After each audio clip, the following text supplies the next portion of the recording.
नमस्कार मित्रांनो, इन्व्हेस्टमेंट माहिती यूट्यूब चॅनलवर तुमच्या सगळ्यांचे स्वागत आहे.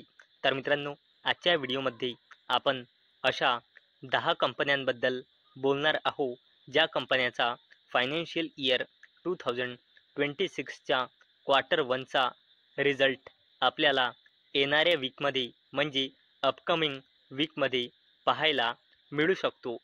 आणि मित्रांनो, येणाऱ्या वीकमध्ये आपला मार्केट म्हणजे निफ्टी 50 फोकसमध्ये राहील. कारण मित्रांनो, तुम्ही बघू शकता निफ्टी 50मध्ये या 3 कंपन्याचे जवळपास 40% वेटेज आहे. आणि मित्रांनो, येणाऱ्या वीकमध्ये या 3ही कंपनीचे आपल्याला फायनान्शियल इयर 2026च्या क्वार्टर 1चा रिझल्ट पाहायला मिळणार आहे.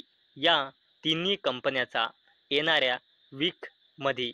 आणि मित्रांनो, याचमुळे येणाऱ्या वीकमध्ये आपला निफ्टी 50 फोकसमध्ये राहील.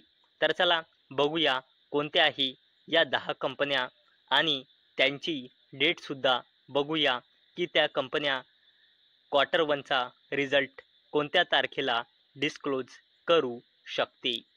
तर मित्रांनो, सगळ्यात पहिल्या कंपनीचे नाव आहे टाटा टेक्नॉलॉजीज लिमिटेड. आणि मित्रांनो, अवेलेबल डेटानुसार म्हणजे मार्च 2025 नुसार या कंपनीमध्ये प्रमोटर्सची होल्डिंग आहे 55.22%, एफ आय एसची होल्डिंग आहे 3.10%, डी आय एसची होल्डिंग आहे 2.48% आणि या कंपनीमध्ये पब्लिकची होल्डिंग आहे 39.20%. आणि मित्रांनो, टाटा टेक्नॉलॉजीज लिमिटेड या कंपनीचा क्वार्टरली रिझल्ट आपल्याला 14 जुलै 2025ला पाहायला मिळू शकतो. चला आता बोलूया अशा कंपनीबद्दल जी कंपनी HDFC बँक लिमिटेडची सबसिडरी कंपनी आहे आणि रिसेंटली स्टॉक मार्केटमध्ये लिस्ट झाली आहे. आणि त्या कंपनीचे नाव आहे HDB फायनान्शियल सर्व्हिसेस लिमिटेड. आणि मित्रांनो, अवेलेबल डेटानुसार म्हणजे जुलै 2025 नुसार या कंपनीमध्ये प्रमोटर्सची होल्डिंग आहे 74.19%, एफ आय एसची होल्डिंग आहे 4.11%, डी आय एसची होल्डिंग आहे 5.16% आणि या कंपनीमध्ये पब्लिकची होल्डिंग आहे 16.30%. आणि मित्रांनो, या कंपनीचा क्वार्टरली रिझल्ट आपल्याला 15 जुलै 2025ला पाहायला मिळू शकतो. आणि मित्रांनो, नेक्स्ट कंपनीचे नाव आहे ICICI Prudential life insurance company limited. आणि मित्रांनो, अवेलेबल डेटानुसार म्हणजे मार्च 2025 नुसार या कंपनीमध्ये प्रमोटर्सची होल्डिंग आहे 73%, एफ आय एसची होल्डिंग आहे 13.24%, डी आय एसची होल्डिंग आहे 8.80% आणि या कंपनीमध्ये पब्लिकची होल्डिंग आहे 4.94%. आणि मित्रांनो, या कंपनीचा क्वार्टरली रिझल्ट आपल्याला 15 जुलै 2025ला पाहायला मिळू शकतो. चला आता बोलूया टेक महिंद्रा लिमिटेडबद्दल. आणि मित्रांनो, अवेलेबल डेटानुसार म्हणजे मार्च 2025 नुसार कंपनीमध्ये प्रमोटर्सची होल्डिंग आहे 35%, एफ आय एसची होल्डिंग आहे 22.95%, डी आय एसची होल्डिंग आहे 32.13% आणि या कंपनीमध्ये पब्लिकची होल्डिंग आहे 9.74%. आणि मित्रांनो, टेक महिंद्रा लिमिटेड या कंपनीचा क्वार्टरली रिझल्ट आपल्याला 16 जुलै 2025ला पाहायला मिळू शकतो. चला आता बोलूया HDFC AMC कंपनीबद्दल म्हणजे HDFC ॲसेट मॅनेजमेंट कंपनी लिमिटेडबद्दल. आणि मित्रांनो, अवेलेबल डेटानुसार म्हणजे मार्च 2025 नुसार कंपनीमध्ये प्रमोटर्सची होल्डिंग आहे 52.47%, एफ आय एसची होल्डिंग आहे 20.51%, डी आय एसची होल्डिंग आहे 18.01% आणि या कंपनीमध्ये पब्लिकची होल्डिंग आहे 8.99%. आणि मित्रांनो, या कंपनीचा क्वार्टरली रिझल्ट आपल्याला 17 जुलै 2025ला पाहायला मिळू शकतो. चला आता बोलूया ॲक्सिस बँक लिमिटेडबद्दल. आणि मित्रांनो, अवेलेबल डेटानुसार म्हणजे मार्च 2025 नुसार कंपनीमध्ये प्रमोटर्सची होल्डिंग आहे 8.18%, एफ आय एसची होल्डिंग आहे 43.94%, डी आय एसची होल्डिंग आहे 40.87% आणि या कंपनीमध्ये पब्लिकची होल्डिंग आहे 6.99%.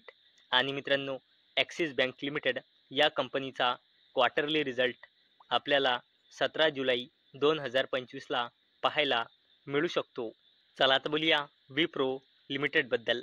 आणि मित्रांनो, अवेलेबल डेटानुसार म्हणजे जून 2025 नुसार कंपनीमध्ये प्रमोटर्सची होल्डिंग आहे 72.67%, एफ आय एसची होल्डिंग आहे 8.10%, डी आय एसची होल्डिंग आहे 7.75% आणि या कंपनीमध्ये पब्लिकची होल्डिंग आहे 11.36%. आणि मित्रांनो, विप्रो लिमिटेड या कंपनीचा क्वार्टरली रिझल्ट आपल्याला 17 जुलै 2025ला पाहायला मिळू शकतो. चला आता बोलूया अशा कंपनीबद्दल जी कंपनी मुकेश अंबानीजीची कंपनी आहे आणि ही एक अशी कंपनी आहे ज्या कंपनीचे निफ्टी 50मध्ये HDFC बँक लिमिटेड आणि ICICI बँक लिमिटेड नंतर सगळ्यात जास्त वेटेज आहे आणि या कंपनीचे नाव आहे रिलायन्स इंडस्ट्रीज लिमिटेड.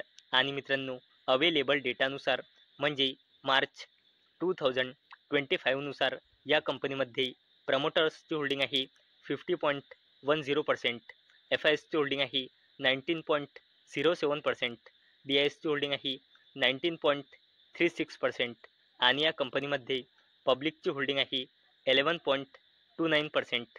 आणि मित्रांनो, रिलायन्स इंडस्ट्रीज लिमिटेड या कंपनीचा क्वार्टरली रिझल्ट आपल्याला फ्रायडे 18 जुलै 2025ला पाहायला मिळू शकतो. चला आता बोलूया अशा कंपनीबद्दल ज्या कंपनीचे निफ्टी 50 इंडेक्समध्ये सगळ्यात जास्त वेटेज आहे आणि त्या कंपनीचे नाव आहे HDFC बँक लिमिटेड. आणि मित्रांनो, अवेलेबल डेटानुसार म्हणजे जून 2025 नुसार या कंपनीमध्ये प्रमोटर्सची होल्डिंग आहे 0%, एफ आय एसची होल्डिंग आहे 48.84%, डी आय एसची होल्डिंग आहे 35.77% आणि या कंपनीमध्ये पब्लिकची होल्डिंग आहे 15.19%. आणि मित्रांनो, HDFC बँक लिमिटेड या कंपनीचा क्वार्टरली रिझल्ट आपल्याला 19 जुलै 2025ला पाहायला मिळू शकतो. चला आता बोलूया मित्रांनो अशा कंपनीबद्दल ज्या कंपनीचे निफ्टी 50मध्ये HDFC बँक लिमिटेड नंतर सगळ्यात जास्त वेटेज आहे आणि त्या कंपनीचे नाव आहे ICICI बँक लिमिटेड. आणि मित्रांनो, अवेलेबल डेटानुसार म्हणजे मार्च 2025 नुसार कंपनीमध्ये एफ आय एसची होल्डिंग आहे 45.83%, डी आय एसची होल्डिंग आहे 44.77% आणि या कंपनीमध्ये पब्लिकची होल्डिंग आहे 9.12%. आणि मित्रांनो, ICICI बँक लिमिटेडचा पण क्वार्टरली रिझल्ट आपल्याला 19 जुलै 2025ला पाहायला मिळू शकतो. तर मित्रांनो, आजच्या या व्हिडिओमध्ये आपण अशा जबरदस्त 10 कंपन्या बघितल्या ज्या कंपन्याचा येणाऱ्या अपकमिंग वीकमध्ये आपल्याला फायनान्शियल इयर 2026च्या क्वार्टर 1चा रिझल्ट पाहायला मिळू शकतो. तर मित्रांनो, मला अपेक्षा आहे हा व्हिडिओ तुम्हाला इन्फॉर्मेटिव्ह वाटला असेल. तर मित्रांनो, जर तुम्हाला हा व्हिडिओ इन्फॉर्मेटिव्ह वाटला असेल तर या व्हिडिओला लाईक करा आणि चॅनलला सबस्क्राईब करा. आणि मित्रांनो, हा व्हिडिओ फक्त आणि फक्त एज्युकेशन पर्पजसाठी बनवलेला आहे.